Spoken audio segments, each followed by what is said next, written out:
Ô Lu, por que você foi parar na fisioterapia? É engraçada essa pergunta. Eu nunca tive uma paixão com a fisioterapia. Eu acho que eu caí lá por acaso. Quando eu era, né, na época de vestibular, eu fiquei na dúvida de coisas nada a ver. Eu fiquei na dúvida entre comunicação. Eu sabia que eu gostava da área da saúde, mas eu tinha certeza que medicina não era, porque não era uma coisa que eu não gostava. E eu caí na fisioterapia porque uma grande amiga de escola queria fazer, e ela me levou na Faculdade das Ciências Médicas em Minas Gerais para assistir uma palestra, que eles deram uma palestra sobre a atuação do fisioterapeuta e de TO.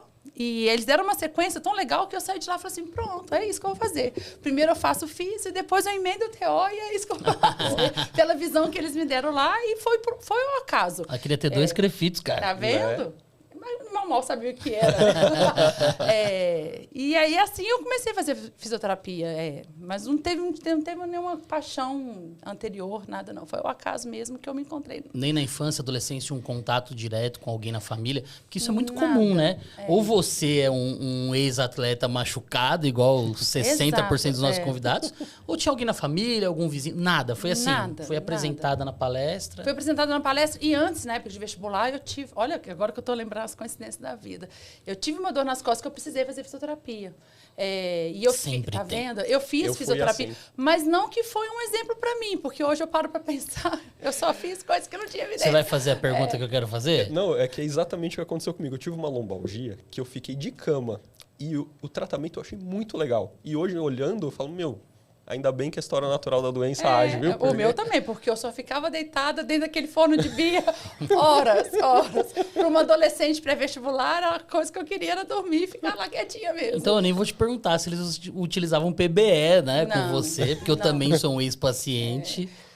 É engraçado para lembrar dessa época, assim, se eu for lembrar tudo que eu fazia como paciente, isso eu estou falando nos anos de 99, 98, nada era baseado em evidência, nada. 0%.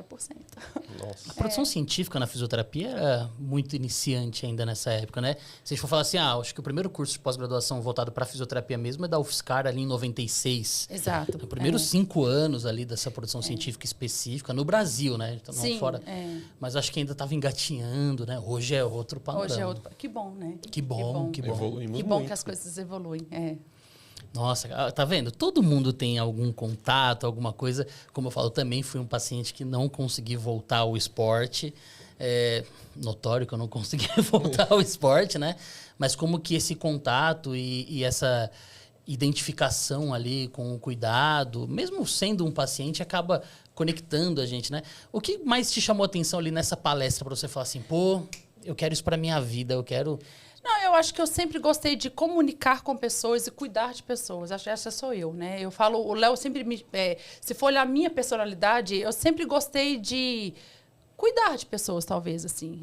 As pessoas muito próximas de mim falam assim, você olha mais pelos outros do que para você mesmo. De tanto que eu gosto de ceder e amparar as pessoas. E eu acho que ali foi isso. É a sensação de poder estar próximo de pessoas. É uma profissão que eu vi a possibilidade de ter encontros mais de uma vez, ter uma rotina de estar ao lado de pessoas que você pudesse ajudar. Então, eu acho que era a sensação de poder ajudar alguém. E logo que eu comecei o curso, eu me apaixonei. Eu falei, é isso que eu quero fazer mesmo.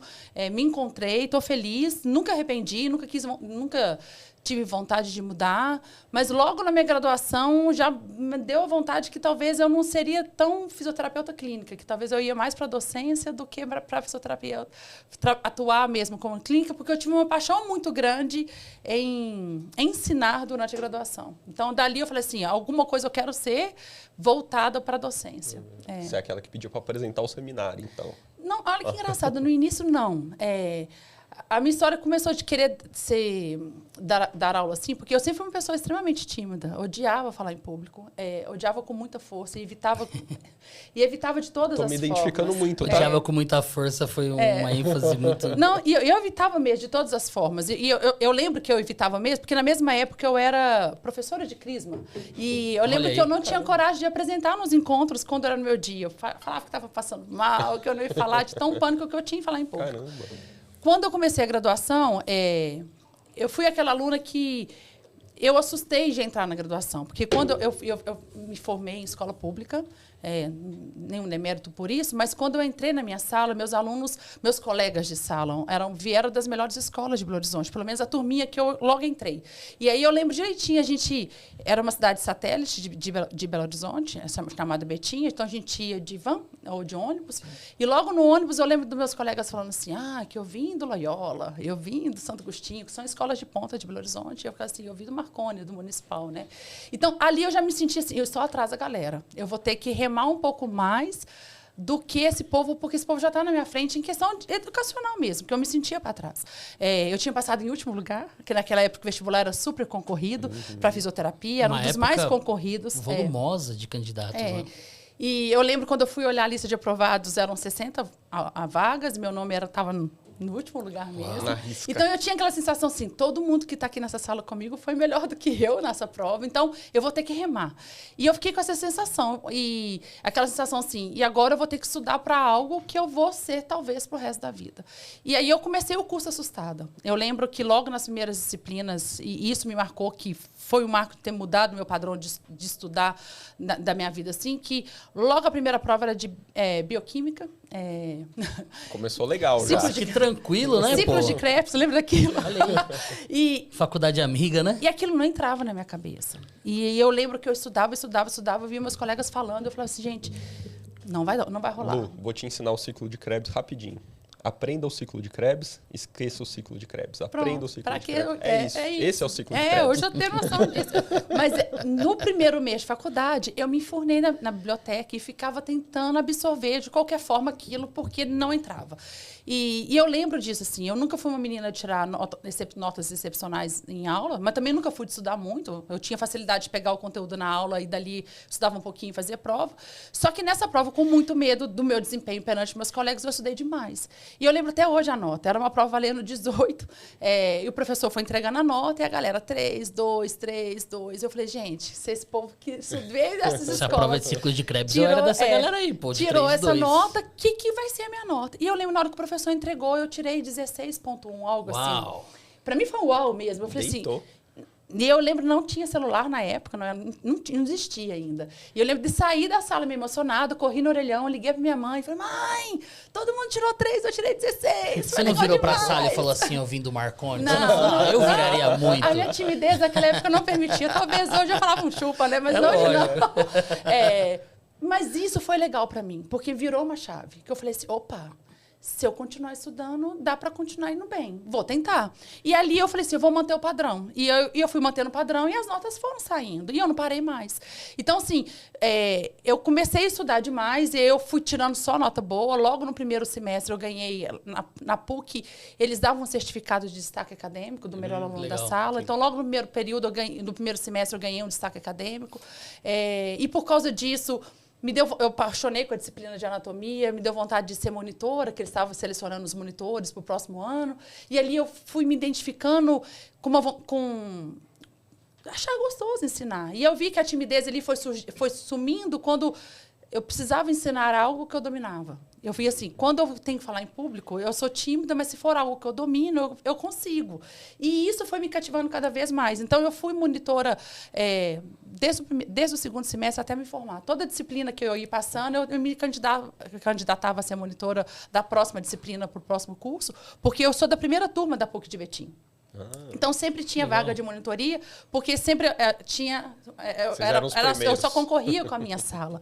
E ali eu fui apaixonando com docência, e aí eu tive a oportunidade também, durante a graduação, de fazer iniciação científica, de coletar dado, e eu gostei demais daquilo, e eu falei assim, gente, é isso que eu vou fazer. Então, eu lembro claramente, durante a minha graduação, eu tinha 2 sonhos, assim. Eu falei, eu quero tentar seguir carreira acadêmica, e para isso eu vou ter que fazer uma especialização, um mestrado. E aí eu comecei a namorar, fazer isso na Federal de Minas. Então, eu lembro no meu curso inteiro eu olhar quais eram os itens que pontuava para entrar na especialização da Federal de Minas, para que eu tivesse todos eles no meu currículo, para que meu currículo fosse forte, para assim que eu terminasse a minha graduação, eu seria uma candidata com potencial de passar na pós-graduação da Federal de Minas. Só que isso não aconteceu. Sai a dica já. Mas sabe uma coisa que é interessante na história dela? Que não é característico da geração, né? Que todo mundo está entrando... A maioria das pessoas que estão entrando na faculdade são muito jovens, 17, 18 anos... E a sua você começou a falar com a seguinte afirmação: eu enxerguei que aquilo era algo que eu iria trabalhar com aquilo pro resto da minha vida. E muita gente hoje entra numa graduação e não entende isso. Não entende a relevância do que você vai fazer e o quão é importante você entender aquilo para que você seja um profissional de excelência. E aí essa imaturidade, muitas vezes, faz com que o profissional tenha que correr atrás lá no futuro. Na frente. Exatamente. E você não, com essa maturidade, eu acho que também foi interessante, né? Você sentiu como um desafio ali. Primeiro, você ter vindo de um ensino público, você ter sido a última colocada ali, né? Eu tô tentando não ser coach, eu não gosto de coach, mas você fala assim, todo mundo que tá aqui é melhor que eu, mas todo mundo tava lá fora, você foi melhor que todo mundo que não tava lá dentro, né? Mas a gente não pensa assim, né? A gente pensa uma vez que você trancou todo mundo numa sala de aula. Você compara com quem tá os seus equivalentes agora, ali, né? Mas a sua maturidade de se desafiar e sentir que você tinha que ir além fizeram com que o 60º lugar fosse o primeiro, logo no primeiro ano, né? E eu nem sei se foi maturidade, sabe, Guto? Porque junto com isso tinha um lado familiar, né? A minha mãe tinha muita dificuldade de pagar esse curso. E quando eu escolhi fazer fisioterapia, eu lembro da fala da minha mãe assim, filha, olha, você pode fazer, mas na época o curso... eu entrei na faculdade em 2000. Era mais caro do que se paga hoje. Né? Se você vê o PUC, né? E o quanto que as faculdades hoje estão sendo cobradas, assim, naquela época, mais de 25 anos atrás, já era muito maior do que é hoje. E eu lembro de minha mãe falar comigo assim, eu lembro dela falar comigo assim, você pode fazer físio, só se você passar na federal, porque eu não vou ter grana para pagar uma PUC para você.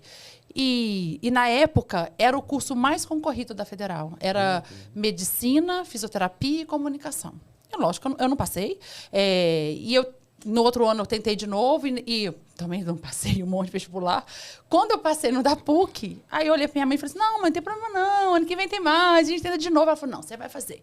A gente vai tentar. Então, aquilo, eu me sentia também assim, vai ser o que eu vou ser e eu, de alguma forma, eu vou ter que recompensar esse esforço que a minha mãe vai fazer. Porque ela só me deixou prestar o vestibular, que eu prometi a ela que eu trabalharia durante o curso. E eu não dei conta de trabalhar, porque na minha cabeça eu tinha tanta dificuldade com aquelas matérias que eu tinha que estudar o dia inteiro.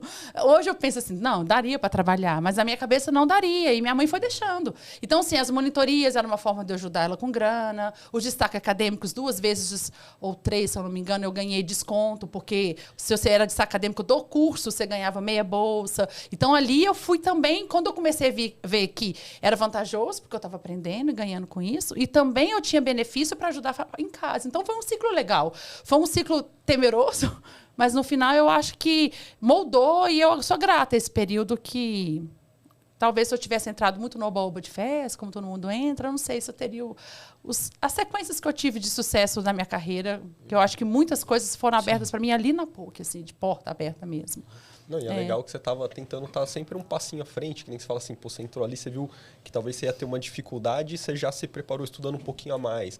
Aí você queria fazer a pós, você já foi ver o que precisava para entrar. Então você já foi se preparando e não esperou chegar na hora. Então você estava sempre um passinho à frente tentando se preparar para a próxima fase que ia vir ali, né? Isso é importante, a gente entender aonde eu quero ir, então como que eu vou fazer para chegar ali? Então vou construir esse caminho, não esperar bater na porta lá, né? Ô, Ives, e por muitos anos eu dei aula em primeiro período, né? Porque eu fui ser a professora depois de anatomia também.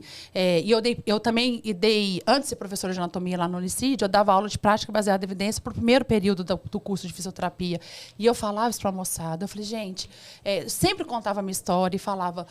Tenta, gente. Eu sei que o bar é legal, eu sei que é festa. Vocês entraram aqui, vocês são jovens, mas lembre, é a profissão que vocês estão escolhendo. Dá tempo de correr atrás depois? Dá, mas dá muito mais trabalho. Ter que refazer e... Trocar o pneu com o carro andando, cara. É isso, é isso.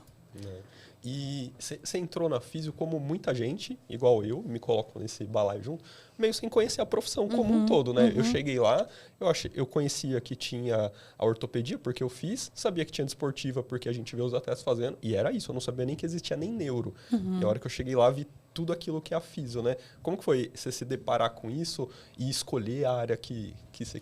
foi seguir? Eu sempre tive muita dificuldade de escolher qual era a área que eu ia fazer.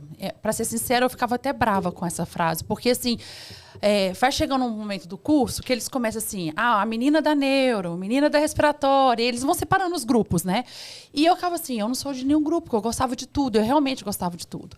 E aí, quando chegou na época dos estágios, todo mundo já tinha identificado como uma área. Então, todo mundo fazia assim, fulano vai arrebentar no estágio da área que ele escolheu porque ele gosta. E eu lembro que estava assim, gente, até então eu gostava de tudo, entre aspas, não gostava de área hospitalar. Não. Gente, obrigado, viu? Esse foi o episódio 93. Não é que eu não gostava, eu acho que eu nunca soube lidar bem com o hospital. Até hoje eu não sei. Quando eu passei no hospital, até que foi legal, eu curti, mas eu já...